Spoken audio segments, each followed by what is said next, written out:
What's up guys, Rosario here. Welcome back to the channel. Today I'm breaking down how to get fit, build strength, and actually stay consistent even if you got a full-time job, a busy schedule, and you're trying to save money. This is the exact setup I'd use if I had to start over from scratch, with minimal time, minimum money, but also want to get maximum results. So if you've been struggling to stay consistent or you just feel overwhelmed by fitness advice out there, this video is for you. So let's jump right in. Okay, let's get one thing straight. Fitness doesn't have to be complicated or expensive. You don't need 2-hour workouts, you don't need any fancy supplements or eating 6 times a day because no one's got time for that. Unless you're a pro bodybuilder and you're literally paid for that. What you need is just a system that fits your life. And that can be something that you can actually stick to. So in this video, we'll be covering the best 3-day workout split, easy budget friendly diet hacks, how to handle cheat meals, and also how to stay consistent even when life gets hectic. My plan is simple, sustainable, and most importantly, effective. And that's the game plan that you should have in mind. If you can train just 3 days a week, that's all you need, as long as you train smart. So here's the setup I recommend. You can do a classic push-pull legs, where one day you train chest, shoulder, and triceps, another day you train back and biceps, and the last day you train quads, hamstrings, and glutes. Now, with this split, you're hitting every major muscle group once a week. Obviously, it might not be enough in some cases because some muscles need to be hit more, but if you keep the volume a bit higher, you should be able to cover your weekly requirement. So focus more on intensity rather than weight, and yeah, that should be enough to give you real progress. The workout duration is way less than you think.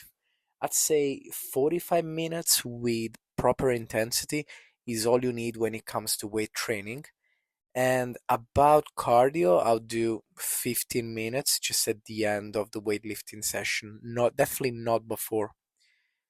The focus will be strength. So you do a first block, which is dedicated to your heavy compound lift, where you try to stay between 5 and 7 reps with heavier weights and longer rest in between, about a minute and a half to even 2 minutes. Then you proceed to the hypertrophy block, where you do 8 to 12 reps. You try to control the tempo to perfect the form and work on progressive overload.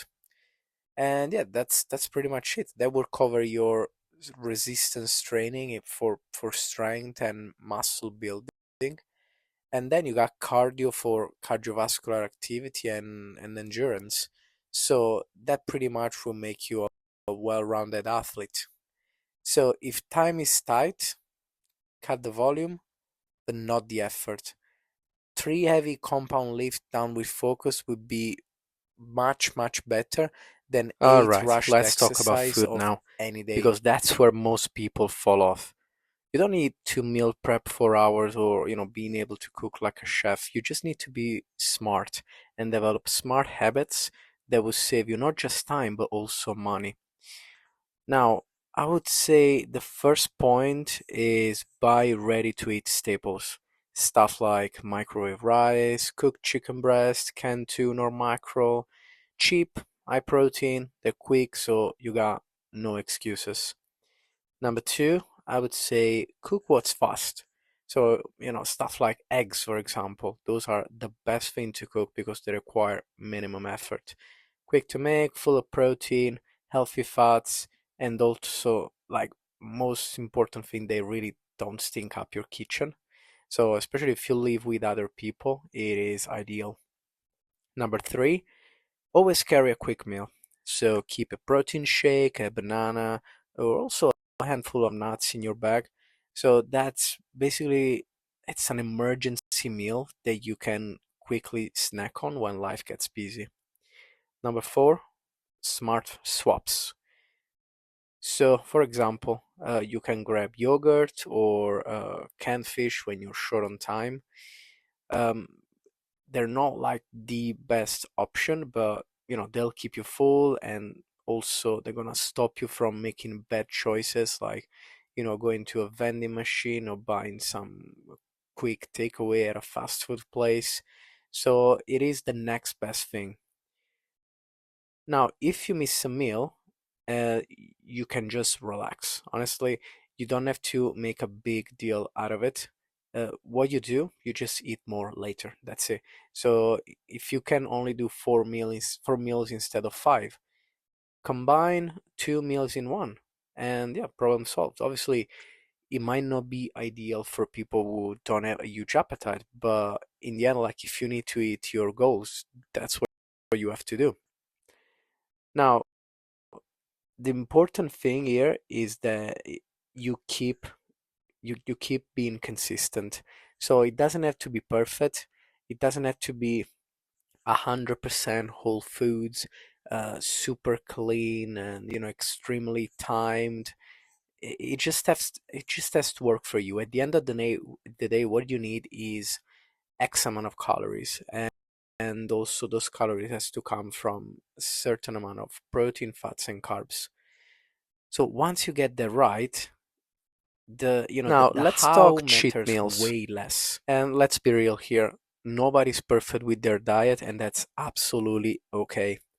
Most of the week, we eat what nourishes our body and our soul, but every once in a while, we need a nasty meal, something super greasy and fatty that just hits the spot, like fried chicken or a juicy burger or a giant bowl of ice cream.